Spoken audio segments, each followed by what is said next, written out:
Hello, Tarottube. This is Brandy, and this is a VR to Simon's A to Z. Get to know your Tarottubers. I've been having a blast watching everybody's. This community is super fun to watch. I am not on Facebook. Well, I'm on Facebook, but it's so rare. I'm not on any tarot. What, not on Facebook. Um, so this is where you'll find my answer, and we're gonna jump right in and go through. It's been out for about 2 weeks, so hopefully I'm not too late. So age, my turn of the year age is 44. Mentally, I'm about 17. Not emotionally, just, joking life-wise. And I did one of those physical tests where they say put things in, and I got age 24. So take what you want from that. Um, B was a book, and it was your favorite book. And I don't even know. I don't even know how this is a question that people ask. It's like mind-boggling. So here's what I did. Oh, there's the poopies. You're probably gonna hear them. So, okay. First off, anything vampires right up my alley. Been fascinated with books about vampires for ever. Not for any, like, I don't want to be a vampire or anything. I mean, that could be fun, but I'm not one of those like actual living vampire types. I don't know. It's a weird comment. Here's what I did. I made a list because I it's like painful to try and choose one book. So, genres, biography, anything by Alice Weir, Weir. I really enjoy her biographies. They're kind of like historical fiction, but they have intrigued me and made me want to go read other biographies quite often. So, I count it as biography. Horror is Stephen King and probably The Stand. I've read almost all of his books, and I've read a lot of horror books. Most of them I really didn't like. I really like his writing, and The Stand I thought was just amazing. Granted, I read it when I was fairly young, like a late teenager, but it's just epic. Nonfiction, probably The Road Less Traveled and The Power of Kindness. Um, I read The Road Less Traveled in college and The Power of Kindness maybe like in the last 10 years. There's a lot of nonfiction books. I need to stop saying because it's bothering me. But I'm kind of flying by the seat of my pants for this video, so I kind of need to focus. The Power of Kindness is written from a religious perspective, but I found that even if you're super not into that, if you take the messages and remove the religious aspect, it's still an incredibly powerful book and really insightful. Speaks to a lot of things that I kind of needed to be reminded of I always knew, but I had become hardened to, and a lot of lessons that you can really never stop learning. For fiction, my favorite book in Gothic literature is Jane Eyre. The Mists of Avalon, I read that book in like a week. Both of those were in high school. Jane Eyre was in ninth grade. Like I picked that book, it wasn't assigned. And I love classic literature, so I know a lot of people out there are like, you have a condition. Because Jane Eyre is not most people's favorite book, especially if modern sensibilities. They really don't appreciate some of the characters. The Mists of Avalon, I hated the series that was made, but the book was fantastic and amazing. Such a well-written book. The Power of One by Bryce Courtney is one of my all-time favorite books of all time. I read that when I was a sophomore in high school, and the just amazing. And really, honestly, like so often I've been moved by the power of what one person can do on this planet. It's a fantastic book. Not a, it's a little bit of a hard read because it has Afrikaans in it, which at first was a distraction for me because I didn't really understand and had to like look things up at the back of the book all the time. But once I just started letting it go and just reading it, it was very wonderful, powerful book. Not a mind fluffy book. For fiction, mind fluffy books like Mind Candy, as I call it, like sit by the edge of the pool and read, probably the Shopaholic books. Sophie Kinsella. Anything she writes just makes me happy. I it's not that I relate to them, they're just how can you not? Like I've read a lot of her books that were not in the Shopaholic series and just really like her stuff. Sci-Fi The Rowan by Anne McCaffrey. Again, I read that like freshman year of college, maybe senior year of high school, not sure. Really fast read. Anne McCaffrey had a huge period of time where she was super famous, and I love her writing. The Dragons books were all amazing. I'm sorry, that is there is an amazing falcon with like a 2 foot wingspan flying by my windows. I get very distracted by the animals. I'm sorry. It's spring, so we have a lot more animals than we normally do, even though it's raining and gray and cold outside. Um, for satire, The Hitchhiker's Guide is probably my favorite satire series of all time. And for single books, I really like Animal Farm. Just think that those messages are amazing. We make jokes in my family all the time about, all pigs are equal, but some pigs are more equal than others.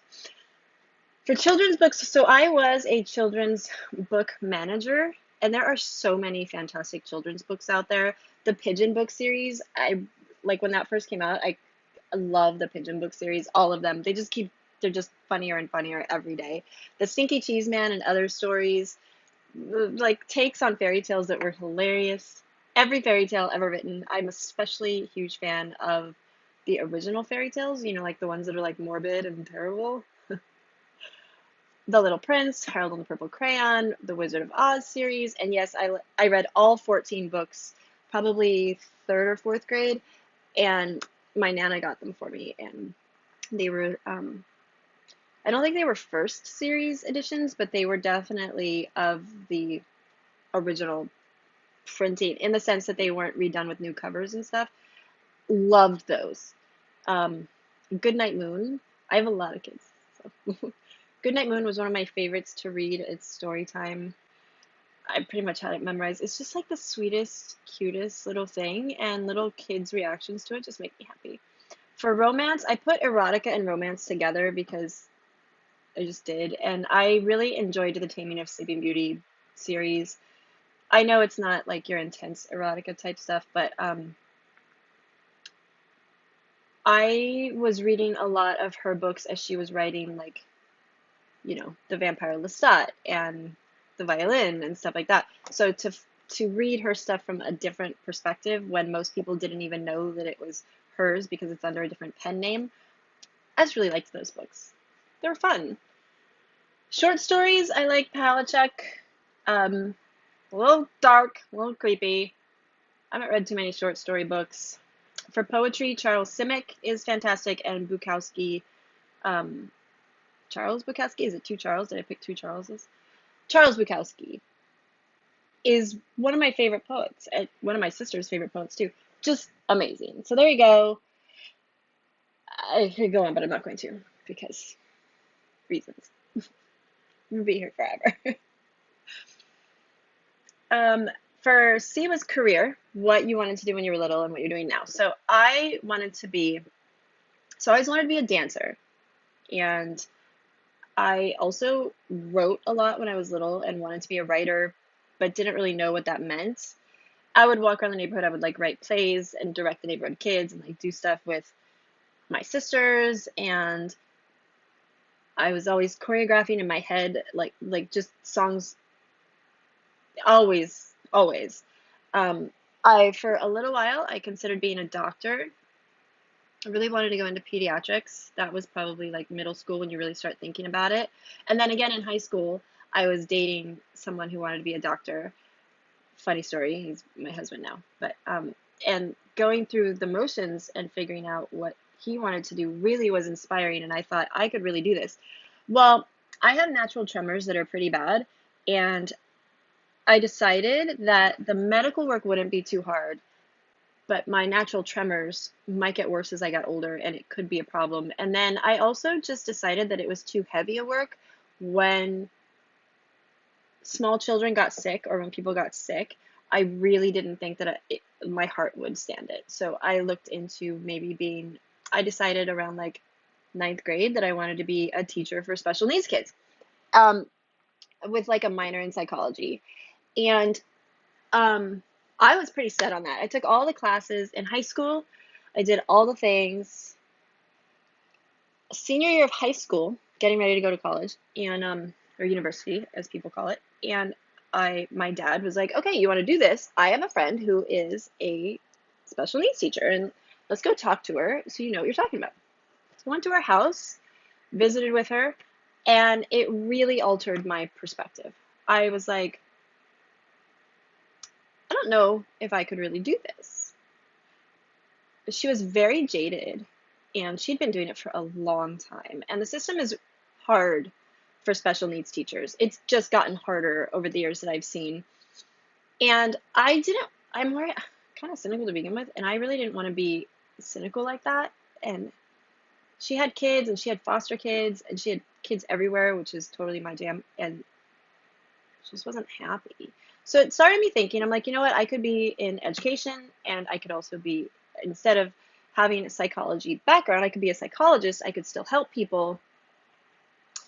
And so that's kind of funny because I did go to school. I went to school with, I had two majors. My first major was English and theater, which essentially what they did is they took two majors and shoved them together to make one, but you were really taking all of the classes for both majors. So when you graduated, you could be a teacher of theater or education, um, a teacher of English or theater. So you had an education degree, full education degree, an English, a 90% of an English degree and a 90% of a theater degree. So it was like it was really hard.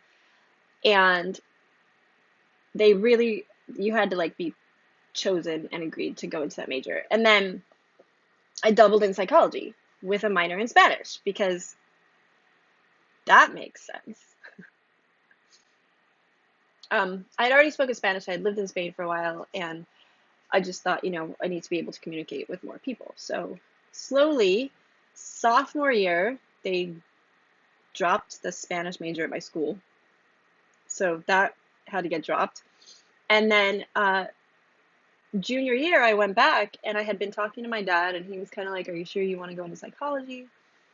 And I went back to school, and it was like I was working three full-time jobs and going to school full-time, and it was so much. I was averaging like 3 hours of sleep a night.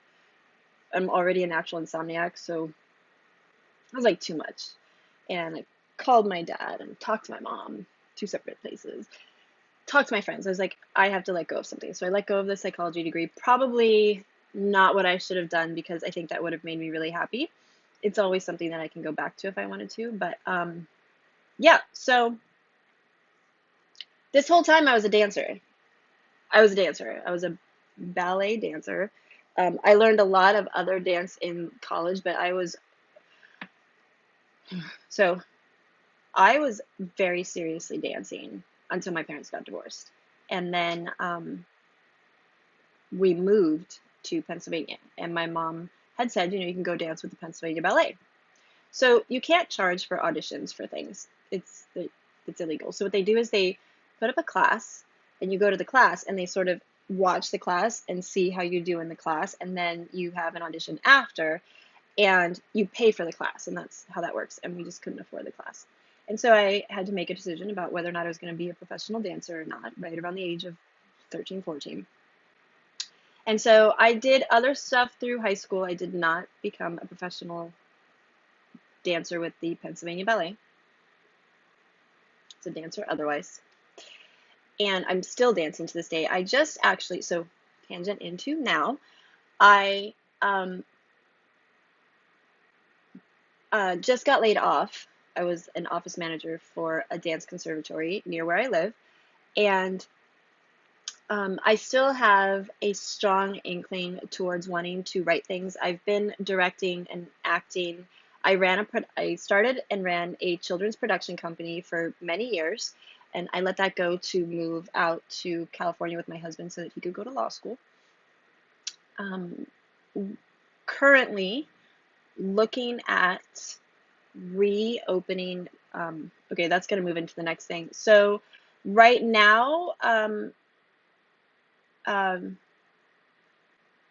writing wise, I haven't sat down and written anything, but I have two books that want to get written. I have a children's oracle deck that, or a children's book and an oracle deck that my daughter and I are working on as a fundraiser for the fires in Australia that we really want to get done by June. And I've started work to become a real estate agent so that I can have a job that helps pay the bills.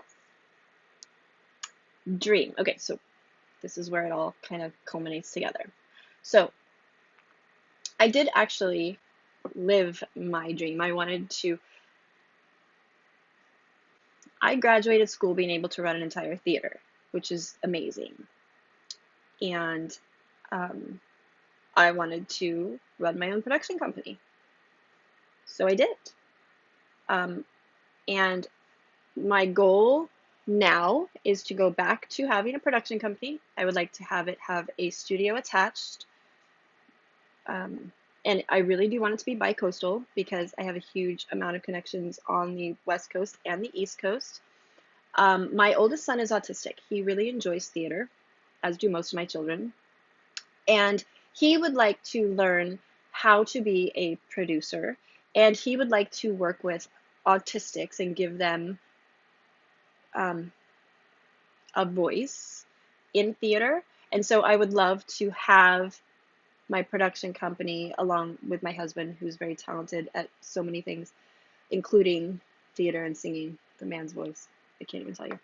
Um, but I would like to have those things all integrated together and go back to running my production company.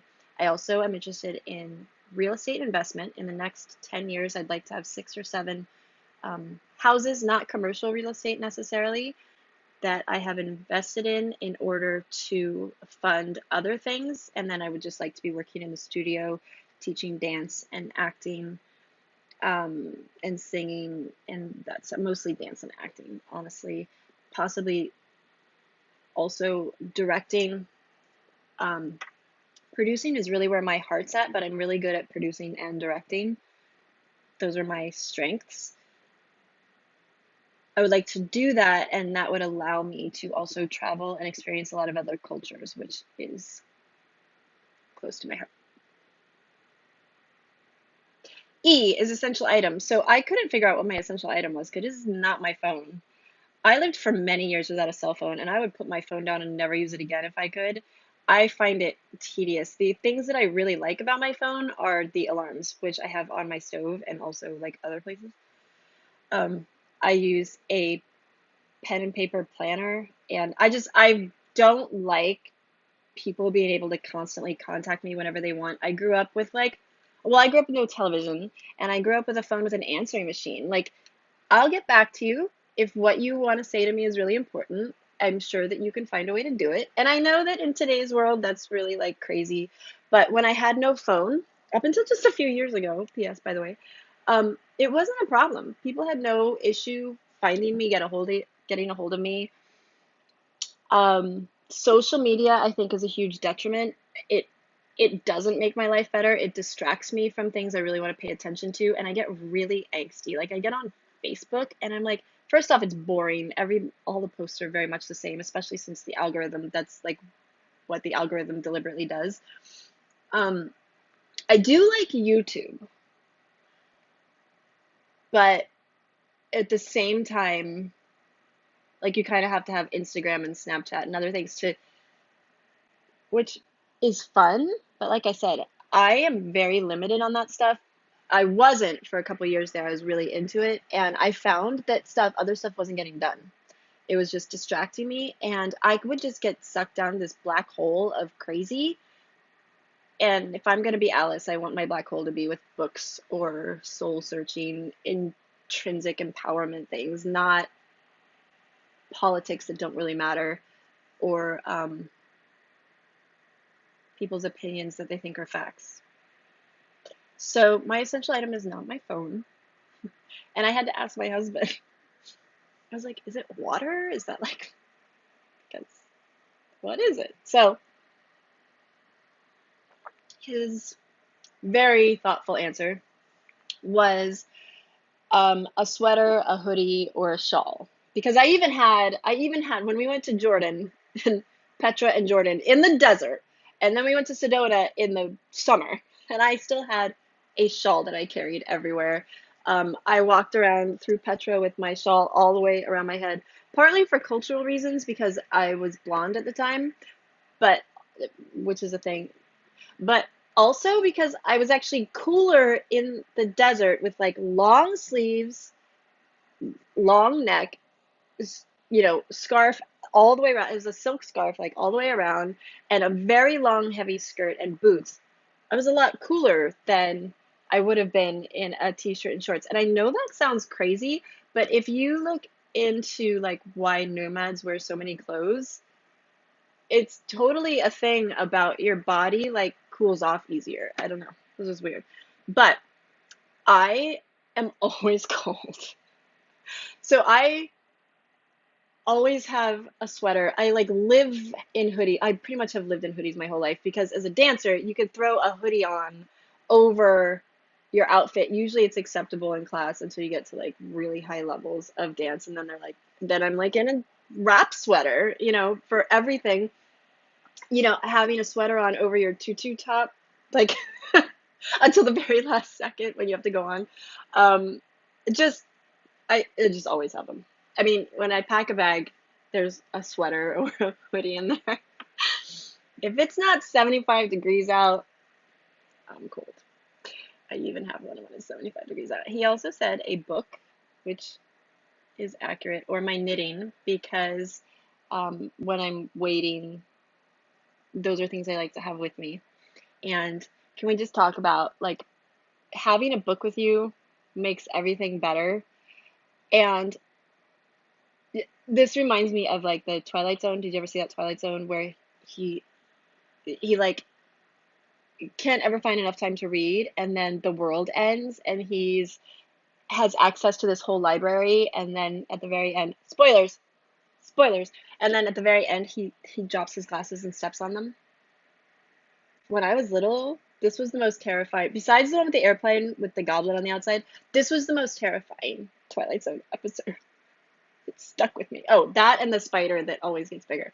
But like he washes the spider down the drain and he just keeps doing it, and then one day he opens the bathroom door and the spider's taking up the whole door, and you're like, ah, awesome.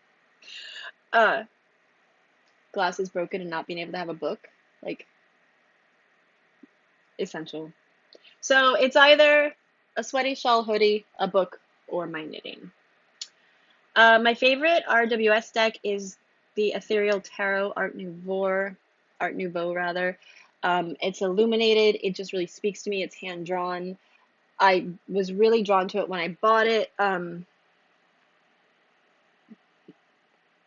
I really like illuminated decks for some reason, but this is bothering me. I'm just gonna have an issue. Okay. Gold or silver. So actually gold looks better with my skin tone, but I almost always wear platinum or silver because A, it's cheaper. Well, platinum. But silver's cheaper. I can go and get my watch from Target and like my wedding ring, you know.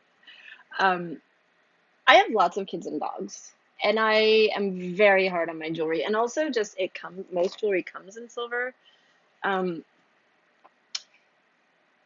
if something were to get ruined, I don't fret about it. I had a beautiful gold cross that my sister got me, and the autistic was having a tantrum, and he grabbed my necklace.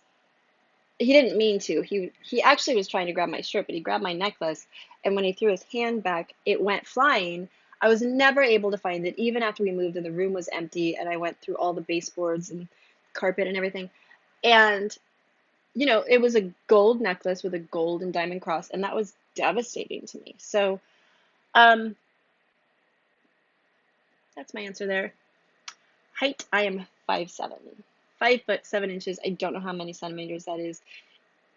All of my measurements are the exact same as Audrey Hepburn, even my hand and glove size and my ring size. So there you go. Now you know way too much about me. My ideal day I have actually lived, and so I actually know what it is. This doesn't mean I don't want to do it again. It was in Jordan with my husband. He we were staying in a bubble, and there was fantastic food. There it was an intense area. The culture, the beauty of the desert was astounding. It was full moon those nights that we were there, and you could see through the top of the bubble. So in, going to bed in comfort, like air conditioning, nice desert surroundings. You can see the whole sky lit up and the whole desert lit up at night with this bubble. And then during the day, we had a really busy day, but it was calm busy. No crazy strict schedule. The schedule was determined by the sun, which for me, the construct of time is really interesting to me. These 30-day challenges, I keep wondering how people would do if they had to live through a day with no actual timepieces. Um, like, take your watches away and your phones away and just live according to the sun. And it's intriguing. I'm just going to say that. We had a jacuzzi at night for our sore muscles because we walked lots and lots during the day and hiking and meeting people. The jacuzzi was cold, which was weird, but the point was that it existed. And, another time that was very similar to that was when we were in Sedona. Both of these places have this intense history and pull, like intrinsic higher vibration pull that speaks to me. And, we're doing yoga together and we're walking places together and we're watching movies on the couch together. And, it was super hot out, which makes me happy. Um, yeah, so that, and I was very creative at the same time, which, you know, I don't know, it was good. It's like perfect. So I do have a joke for Jay.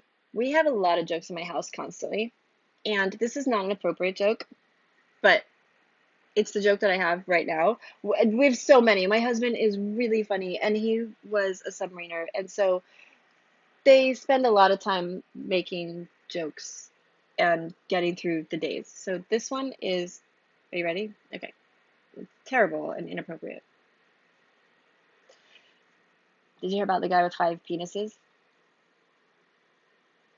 His condom fits like a glove. Okay. So now that we're over that, face palm yourself. K for kids. Yes, I adore kids. Adore children. I always have. I have 6 kids of my own. I would love to have more. Um, love kids. Love them. I agree with Mother Teresa. One can never have too many children. Uh, Children remind us of how to be. L, living arrangements. I am still alive. I am not, in fact, deceased, which, no one was sure I would live this long. Just saying. My current living arrangements are that I live in a beautiful house that my husband bought me. Some women get a ring. My husband bought me a house. And M is for Marseille deck. So currently my favorite Marseille deck is the Medieval Scapini Tarot. It's probably, you can't really see it. It's right here. Let me move this. I don't have all my decks pulled out because I just did it. So it's this one, Medieval Scapini Tarot. And I really like the 15th century art situation going on with that. It's close to the original of where tarot came from, and that speaks to me. And I like the lifestyle depicted in it, the Italian lifestyle.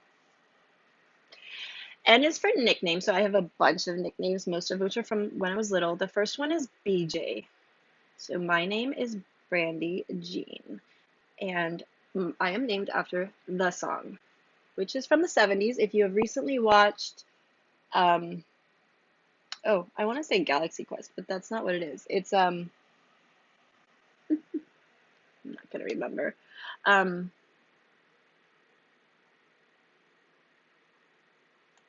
I'm not gonna remember. Anyway, it's the name of the song Guardians of the Galaxy, that's what it is. It's Guardians of the Galaxy 2. The song is at the beginning of that. And it's Brandy, and it's by Looking Glass. And when my parents took me to see my Nana, and they said, here she is in her little car seat, my Nana said, we will not have a child named after a barmaid. She will be called BJ.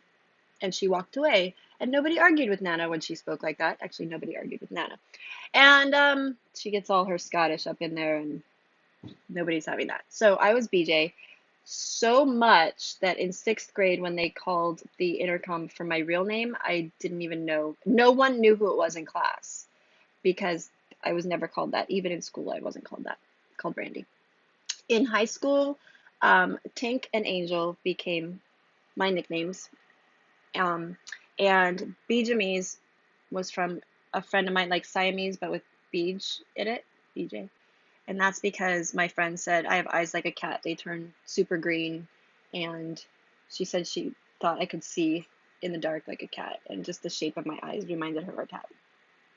Um, my family also called me Beej, which is Beej, which is like BJ, but elongated when you're trying to say things fast. And when I got older, my oldest son is autistic. He rarely has ever called me mom or mommy. He always had a name for me. And over time, it became Brandy BJ because he couldn't figure out sometimes people would call me Brandy and sometimes people would call me BJ. And it was like, it's the same person. So he put them together, and that's just how it was. My husband calls me Bija. Don't tell him I told you that. It's his special name, among other things. Oracle fave currently is the Dark Goddess deck and the Mermaid deck by Lucy Cavendish. I love Lucy Cavendish. I think it's just she's a natural witch. She makes me happy. Her stuff speaks to me. I think this deck has been working for me recently because of the water aspect of it, but I have been feeling like I need a new Oracle deck. Not sure where that's going to lead. Okay, this video is already super long and I've only made it to P. So I'm a Cancer Libra, so passionate about is like dangerous. Passionate and upset can be very dangerous. I love shoes. I'm passionate about shoes. Theater and dance, incredibly important to me. The arts in general, like I love going to museums and I love art. I love art history. I love teaching and talking about art, and yeah, but theater and dance really. And I'm not like a huge,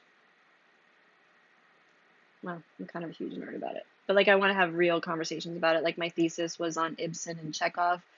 You know, I'm not one of those that knows what every Tony Award is going to, but I can tell you about Kinky Boots and Six and why I don't really like Hamilton and why I prefer In the Heights and stuff like that. Okay. I'm very passionate about fighting injustice, but not like politics and nonsense, mostly because I feel like a lot of that is inaccurate.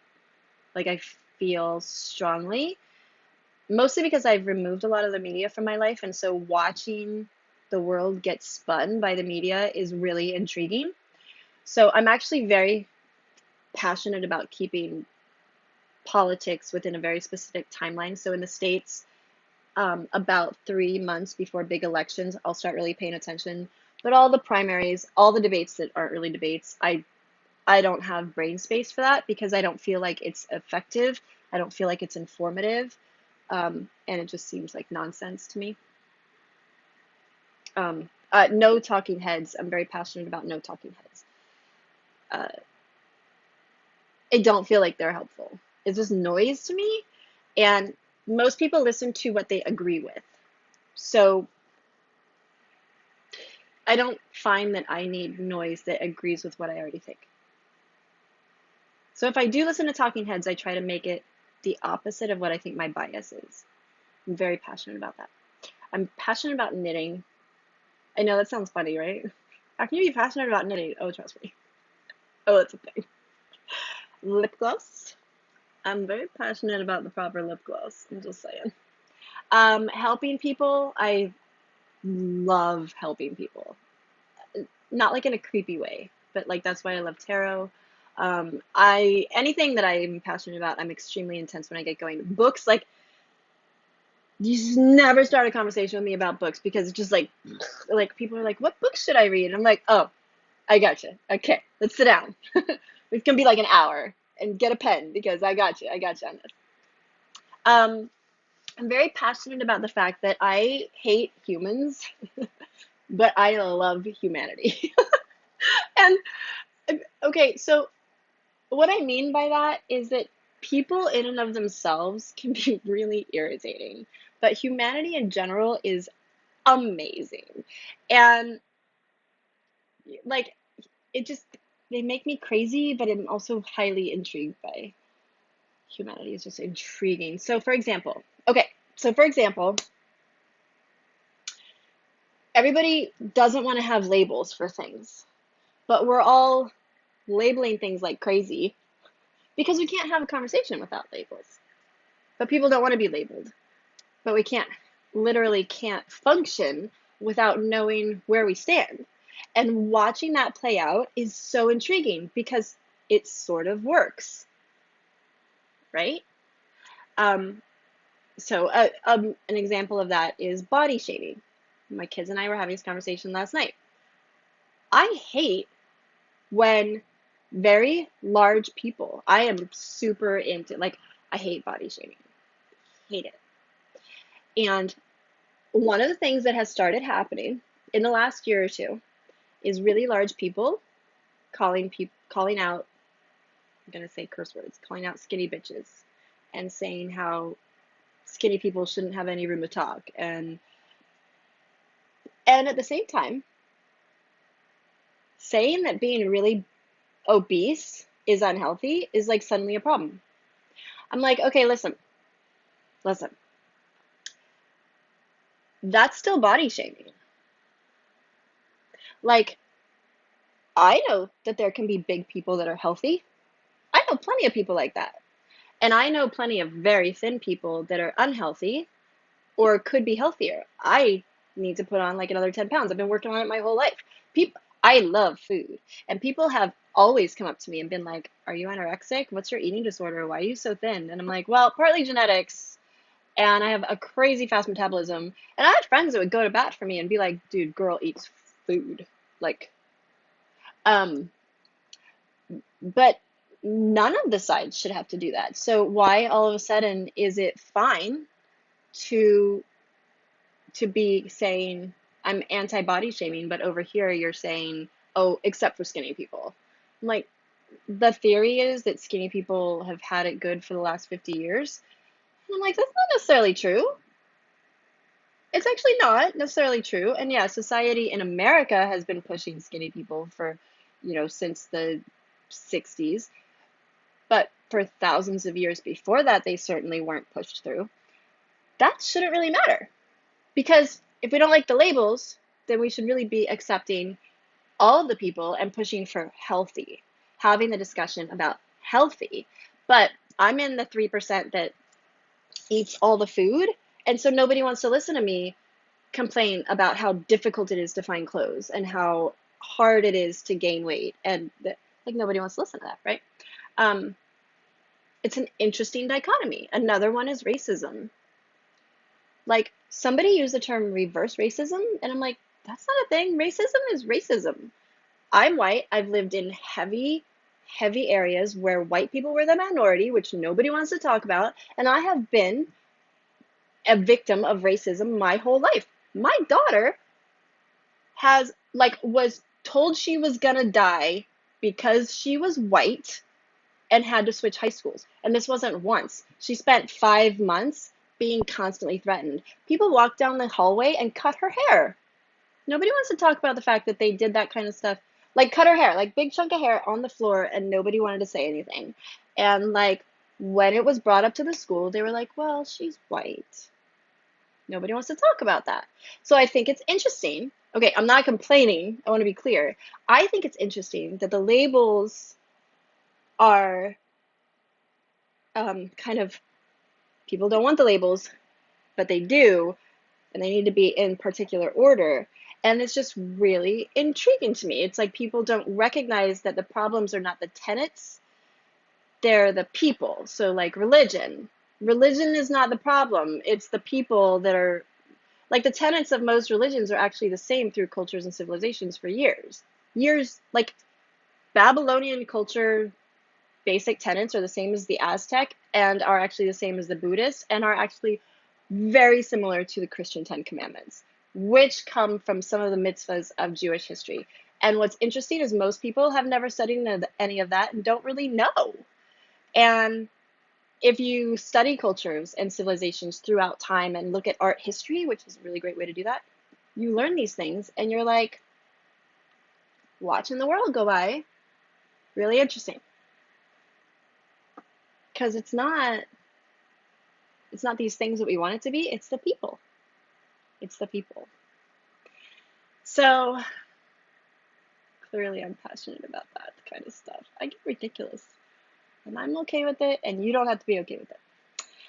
Quote. So quote is really hard, right? I think everybody has this problem. I think it changes. I think you'll see quotes that really speak to you, and then you carry them with you for the time that you need them. Desert Dada has been something that I found going into high school, and there's a particular part of it that really stuck out, and that was, I'm going to paraphrase because I don't remember specifically, but it was like, tread lightly, know that there's always someone better than you and always someone worse off than you. And I don't actually, that's the quote. Essentially, something about the noise, like go softly amid the noise and haste. I'm trying to see if I can find it real quick, even though this video is already too long. Go placidly among the noise and haste, and remember what peace there may be in silence. And for me, I think what's missing in humanity is silence and stillness. I think stillness speaks volumes and teaches you. As far as possible, without surrender, be on good terms with all persons. Speak your truth quietly and clearly. I think anyone that does that is doing it right. Anyway, this whole thing, enjoy your achievements as well as your plans. The whole thing. It's lessons that Max Ehrman wrote down, and they are brilliant and they make sense. The poem by Robert Frost, Two Trees Diverged in Yellow Wood. What is that poem called? Whatever. It's not the poem that I like. I'm always teaching about plays and books and things. And one of the things that I always teach about is our need to find meaning in things. And Robert Frost was asked about this particular poem, and he said, I just wrote down what was happening. I love that. Because people have put so much meaning behind it. And that's good. That's a positive. But I love that he said for him, it just was what was. My personal sayings are that perspective matters. And the reason I say that and remind people of that always is that it's one of the few things you can always change. Always is your perspective. You have complete control over that. And I know when people have anxiety and OCD issues and trauma issues, that knowing that you have control over something, especially in your brain, which is not your friend, is really important. Perspective is that thing. And remember to look up. When I was little, it was because of, and I still have this, it was because of my constant obsession with astronomy and the heavens, and just the sky is amazing. And then as I got a little bit older, I recognized that every sky you look at, every time you look at a tree, every time you notice a bird, you're never going to see those things that way again, ever. And to me, that keeps me in the now. It makes me recognize that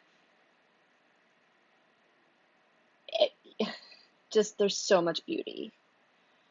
And then as we've moved into a cell phone, technological, iPad, everything's portable movement, that remembering to look up, it keeps you from walking into poles, but also just taking a break and looking around you and noticing other than what you are choosing to put in front of you, because sometimes noticing um, what you didn't choose to put in front of you is important. We're just going to go with that. Relationship status is I am in an amazing marriage. We've been married a couple of times, which is a very funny story, but I'm not going to tell it right now because this video is going to be too long. And we might be married some more times. We'll see. He's amazing. Amazing. It's my second marriage, and he's amazing. He should have been the first one the whole time. But yeah. We also dated a couple of times. Season is fall. Period. Done. Especially October. Anywhere. I've lived in a lot of places during October, and it's always fantastic. It's just, there's so much about October and that time of year. Just, that's amazing. Tarot first and last. So when I was like 8, I was in a crystal shop with my mom, and they had a tarot deck. I don't remember the kind. I don't think it was a beginner deck. It was just really pretty, and I was obsessed with it. I don't remember anything else about it, really. I mean, I visually remember the pictures and stuff, but I don't remember. I remember what crystals I bought because I spent more time. I just was like, I love this deck, and I want to get it. And my mom was like, okay. And then the crystals were what was really had my attention at that point, because I've always been really obsessed with learning about crystals and things. And then in college, I had a friend that I call Hobbit, and he had a really cool kind of circusy tarot deck that I borrowed for a while. So I don't actually have any of my first stuff. I had to give it back to him, and that was really interesting. And then the last deck I got was the Forest deck, which I don't think I have around me. I did it in my top 31. I can't remember what it's called. Lisa from Supportive Tarot had it, and it inspired me to go get it. And I also ordered Back to the Philosopher's deck on Kickstarter, so I'll be getting that in July. Upset, injustice. I think injustice makes all humanity upset. Everyone has a different opinion of what injustice is, but the basic tenets of injustice usually involve animals or children, or people that are just less off, I feel. And just, for me, that's very strong, but I think just in overall, you're going to hear that from everybody. We play the That Makes You an Asshole game while driving. So when people are doing things that like are just officially make them an asshole, that makes me upset. And so we play the game, and I go, that makes you an asshole, and then we move on. When people claim to be experts on things and they're actually full of crap. So self-proclaimed experts just really bother me, especially when they're talking about philosophical concepts and it's clear they've never read a book in their life. I hate things that make me upset are the perspective today of disrespect being like the way to go, and the perspective of finding problems. So like our president is a really good example of this, and I'm not saying whether I support our president or not. I'm saying that I find in today's world, our perspective is that finding problems with our president is proper. And, I can't remember who it was. Maybe Theodore Roosevelt was in a wheelchair. And then there was Kennedy, who clearly had an affair. Everybody knew he was having an affair. It was not proper for the media to show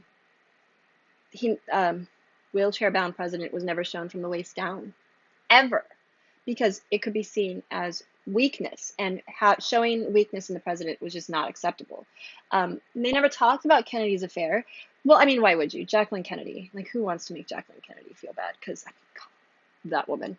But at the same time, nowadays, like with Clinton, that was all the rage. And honestly, like Obama had issues and people were trying to find problems with him. And I'm just trying to use more presidents than the one we've got.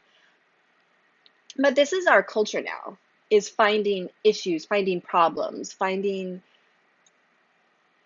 it's a culture of disrespect to people, you know? Like it bothers me. The perpetuation of disrespect, as far as I'm concerned, is really disgusting. And I find that it really also adds to people's anxieties. It adds to the stress of everyday life. Um, I don't know. Vlog. I'm always making a joke about the fact that I should have a reality show because I don't know why Kate plus 8 got a reality show, but I didn't because my life is way funnier. Um, is this considered a vlog? I don't really know. Uh, might have some future plans with my husband about a possible vlog situation. YouTube, I don't really know. My teens are also talking about creating a channel that would give insight into living with and dealing with today's teens because I feel like that's a strong thing that people might need, but I don't really know if this is considered a blog these days. So I don't know how to answer that, and I absolutely don't go on and look at what people like about my few videos. Like that's not a thing. Weakness. Is weakness the same as fear? My fear is sharks. Like have to get out of a swimming pool that has, chlorine and a drain because I saw shadows and thought they were sharks. Or is it like what makes you weak in the knees? Like you can't function. Because that would be chocolate. All the chocolate except white chocolate because white chocolate isn't actually chocolate. It's not because I'm racist. The husband. Animals? Like just animals? I'm a Cancer, so if you think about anything that would make a Cancer weak, probably applies. Food, all the food, and like people that need help. That's that. Injustice, children, kind of out. Did I mention the husband? Because that man, I can't even tell you. X-rated. So this is the internet, so no dice on that one. Just saying. Oh, I did write down that I could tell a hickey story from when I was in high school. So, because it is for my husband now. So, I was a cheerleader and I was very like, we didn't like, it wasn't like that. But I had told him, like, we can kiss and stuff, but don't you leave hickeys on me. It's not my thing. I don't like it. And he took it as some sort of weird challenge. So he put like a bunch of hickeys on my neck. I was mortified. And then my mom was like, hey, let's go out to lunch. So I don't remember why, but I had my cheer uniform on with like a turtleneck on, but it didn't cover. And I tried to put makeup on and it like didn't work. So we're at lunch and my mom like didn't notice. And I'm sitting there like this the whole lunch. I'm like, I'm just cold. And I'm trying to eat the pizza at Pizza Hut like this. And the boy is making jokes left and right. He had a field day with it. And when he tells the story now, he still laughs hilariously. And like, there's more to it than that. The way he tells it is really funny. But yeah, there you go. Yesteryear. What year would you go back to? Favorite year? So if there was like a moment to change, I do have a momentous time with my husband that I might have changed, but that was like not the best year. I think my best year was the year I was born. Like, not only was that the creation of my existence, but there's also no negative memories with it. It passed by really fast, and I had a huge amount of growth, and all the physical growth, I have no memory of the pain. It's just fantastic. So that's my choice on that. Seriously, have you ever thought about that? Taking a second and to be like, thank God I don't remember people having to change my diapers or like teeth pushing through my gums. Because, anyway. Zen, what do you do to relax?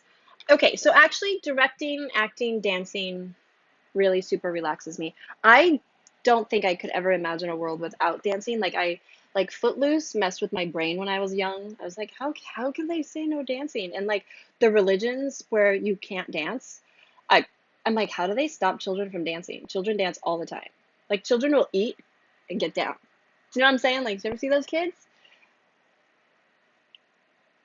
I dance while cleaning. I dance while grocery shopping.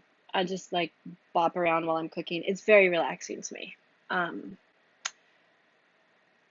I enjoy being creative. So like making candles and soap and art, and I find tarot very creative and relaxing. Reading, uh, although it can get angsty when I'm like, go faster, book. My husband is very relaxing to me. He makes me laugh, and I find laughter to be incredibly relaxing. He's very calm usually, and being a reflection of that is calming. But laughter, yeah, laughter makes me relax. I enjoy meditation and salt baths with like herbs if I need to relax my muscles and my brain at the same time. Just put some candles, um, possibly headphones with music, or just candles in a nice hot bath.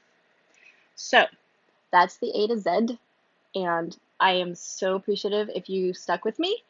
Thank you very much, and I hope that you have a really great day.